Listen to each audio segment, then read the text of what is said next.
What's up, guys? This is Alex Rome from ElectronSound.com, and today I got a lo-fi beat project open, and we're going to go through this project, and I'm going to teach you some really cool things that I've discovered in making this project. Sounds like this.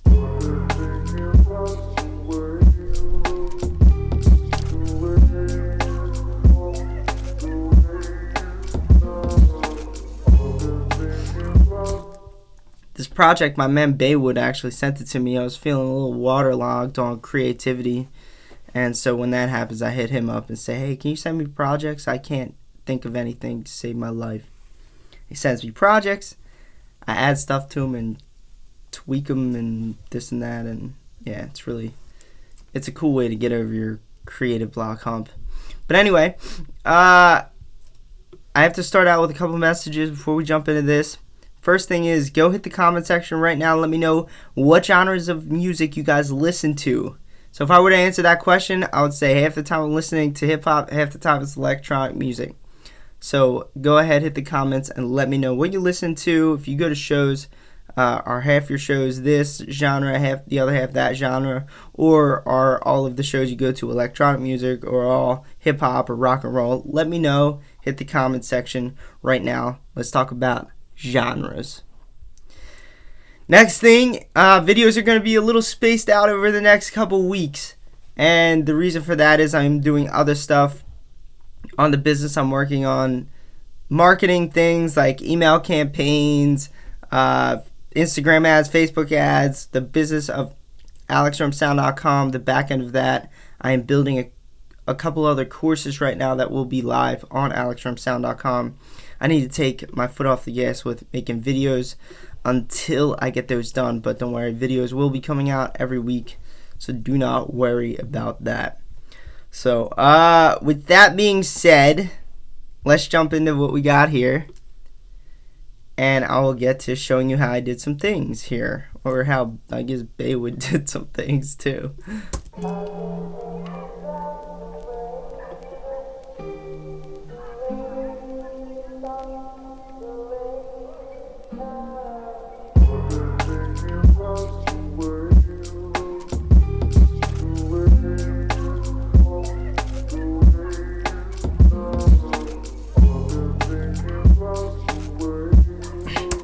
Alright, before we get into this, I'm going to be talking about compression for a couple of these elements here. So if you don't know much about compression, or you want a full guide to compression, go to alexfromsound.com/blog and click on the latest blog post that's all about compression. It's going to be called How to Mix Music, the guide to compressors, or how to use a compressor, or whatever. It's going to be the latest blog post. Go check out that blog post. It's kind of like a cheat sheet for any time you're faced with the decision on if you want to compress something, or if you don't know how to compress anything. That will let you know everything about compression, that latest blog post. And the one before that is actually about EQing.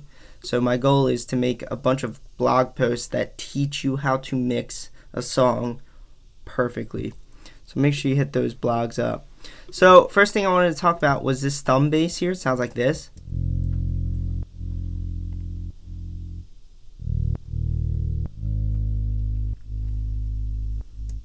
So this bass is different than stuff that I usually make, because I use a lot of Midi bass, just boring synthesizer bass. It gets kind of boring sometimes, but with lo-fi it kind of makes you branch out and explore different options. But here's what's interesting about this bass.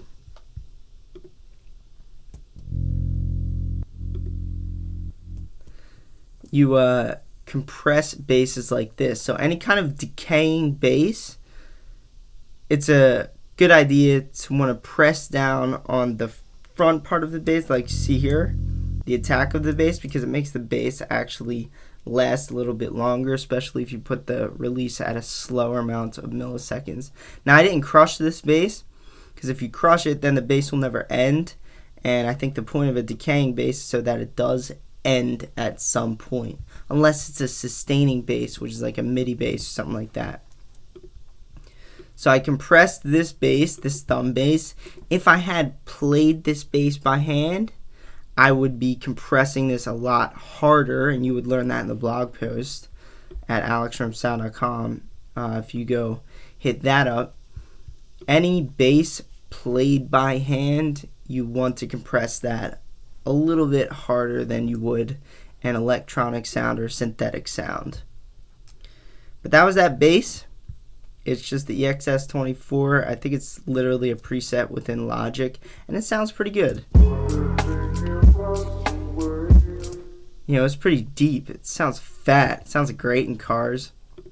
This is just a guitar loop that I think Jordan found on Splice. I added some character to it though. So this is what Jordan put in. Jordan's a little basic. He likes to grab some samples and do nothing to them. So this is about what he had.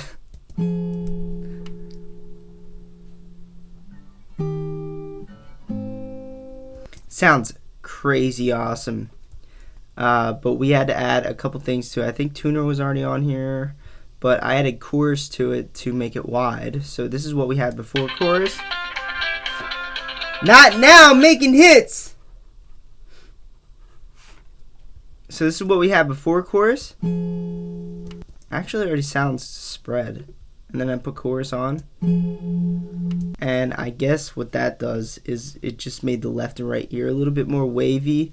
Closer to that lo-fi sound though. And then we had a little bit of chroma on here.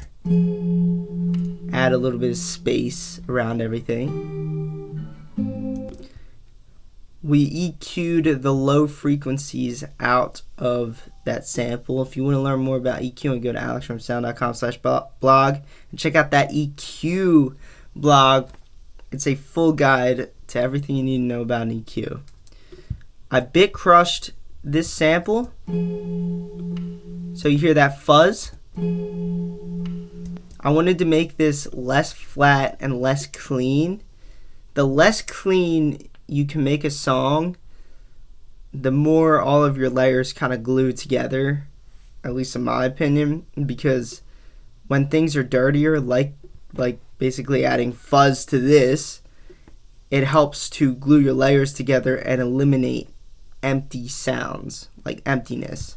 So there's that fuzz. Without it, there's no fuzz. And then I went ahead and added isotope vinyl.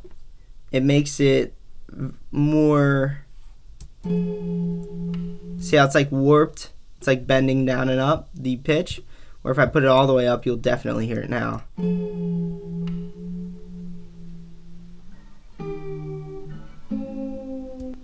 So it's very much like it's on an old record player or something.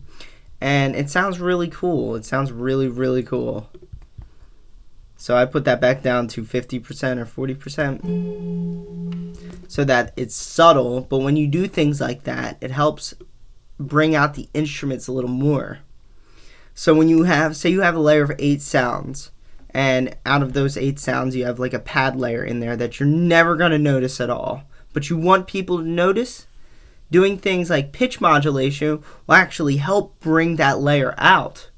So now you can hear that layer amidst all the other layers. I EQ'd it again for some reason, not really sure why. Oh, that's why. We had a resonator here. You see this spike? It's sticking out over everything else. I talk about that in the EQ blog as well. Resonating frequencies that are taller than all the other frequencies, good idea to push them down, aka tame them. And it'll make the sound a lot easier to mix in with other sounds. So I mean, I thought that was really interesting. That's like everything I did here, I do that in every song that I ever make. If you're into making Audeze style stuff or modern hip hop beats, it's a good idea to add extra noise to your layers. It just makes you sound like you want that extra step to make the sound a little bit more interesting than what it actually was, or initially was. What did I just do here? System overload. So these are my hi-hats. You hear that wetness?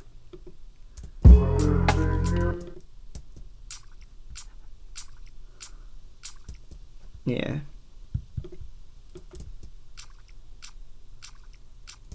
So that's literally like water splashing, but it adds that crisp to the drums, that it adds that character.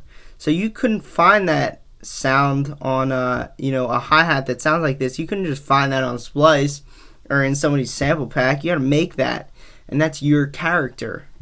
So the way I did that is I just took an interesting sounding hi-hat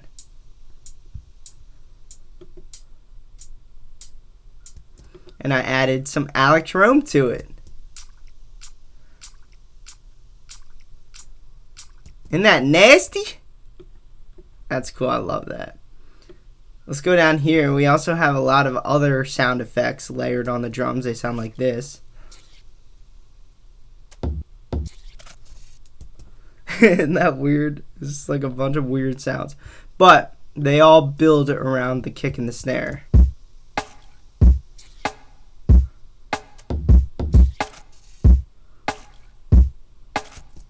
So just like that, you got a crazy awesome rap beat. Or a lo-fi beat, whatever you want to call it.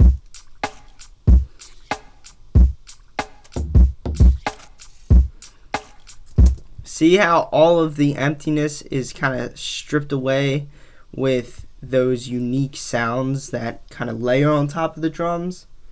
You should go for that. That's what makes this stuff fun to listen to and interesting. Next thing, let's go up here. So Baywood had originally this.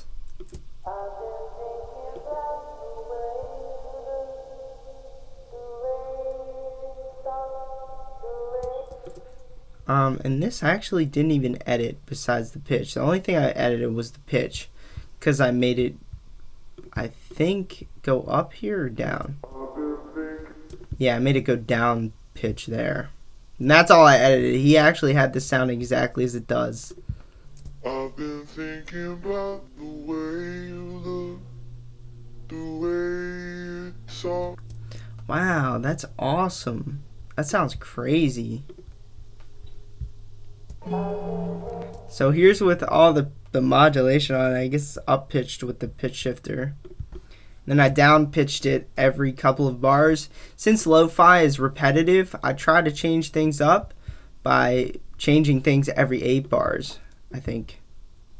Every 8 bars do I do it? Well, it's either every 8 or every 16. This is a short track, so that looks right. So yeah, I actually changed it up every 16. So right here, we were down pitched until bar 33, and then I layered both of the pitches.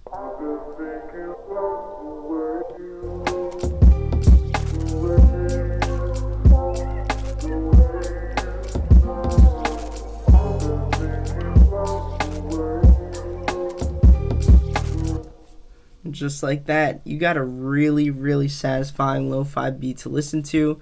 Very repetitive. The beginning of the song sounds just like the end of the song, but that's lo-fi.